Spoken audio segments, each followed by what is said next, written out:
Phylum Aschelminthes, which in Greek stands for Aschus stands for sac, helmin stands for worm. So they are the round worms or sac worms. That means their body is cylindrical. So when a section is cut, they seems to be round in outline. That's why they are also called as roundworms.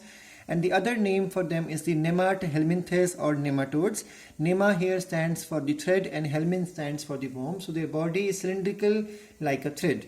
They are also called as roundworms, also called as nematodes. Then their general characteristics include, first point, habitat. They are free living mostly, and they are found in fresh water or they are found in the soil, and several of them are even parasitic in nature. Their habits include that they are free living or parasitic. For example, Wuchereria causes filariasis or elephantiasis in human, and even like Ascaris lumbricoid causes ascariasis. Symmetry, their body has bilateral symmetry, so they can be easily cut into two equal halves passing through just one plane from the center. Their body form is cylindrical with tapering ends. Their body will have tapering ends always. The germ layers include triploblasts, so that it means there are three germ layers, ectoderm, mesoderm and endoderm, through which their body develops into the adult individual. The level of organization includes organ system level of organization. The body plan includes tube within tube. That means they have two openings. One is the mouth and second is the anus. So complete digestive tract is present, we can say. Their body cavity carries a false cavity which is called as pseudocoelom, which does not develop from mesoderm. A true cavity always develops from mesoderm. So this cavity is a false cavity, and that's why they are also termed as pseudocoelomate. Their body wall contains outer cuticle layer, multinucleate epidermis, muscular layers of longitudinal muscle fibers. Only muscles found are longitudinal. Circular muscles are absent in this phylum. The skeleton includes the hydroskeleton, just like in the last class with Platyhelminthes we learned that the skeleton is because of the turgidity of the cells which developed because of the water inside the cell. So that is responsible for providing some support and shape to the body. This is called as hydroskeleton. The digestive tract is complete with the mouth, which is the anteriorly placed structure, and pharynx is present as we read from the NCERT also, and anus is present in the posterior most end. The circulation is underdeveloped. They do not have a circulatory system. Respiration takes place through the general body surface. Then excretion takes place with the help of a pair of glandular cells which are also called as the intracellular canal, or both could be present, and because they excrete ammonia, waste matter in the form of ammonia, they are called as ammonotelic organisms. The nervous system includes a nerve ring round the pharynx with dorsal and ventral longitudinal nerve cords running throughout the length of their body. The sense organs includes the sensory papillae.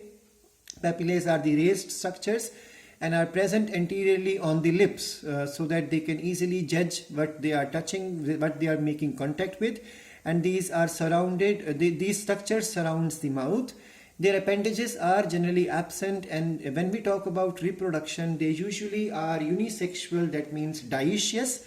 Sexual dimorphism is present. Males are generally smaller and females are generally bigger in size, and their hind ends, the male's hind ends are generally curved. They are curved ventrally and have the pineal spicules to aid in copulation. So there are some pin-like structures present here which are called as the pineal spicules, spine-like structures, which help to grasp the female so that the copulation or intercourse could be performed or sexual activity could be successful. Fertilization is internal, and fertilized eggs develop into larvae and undergo molting. Finally, they turn into the adult. These diagrams are Ascaris and Wuchereria. You have covered these. You have covered Ascaris especially in the 9th class also. This causes the disease called as ascariasis, and this causes the disease called as the elephantiasis or filariasis. We'll be talking about these two in details even in the 12th class. Now the next phylum to start with is the Annelida.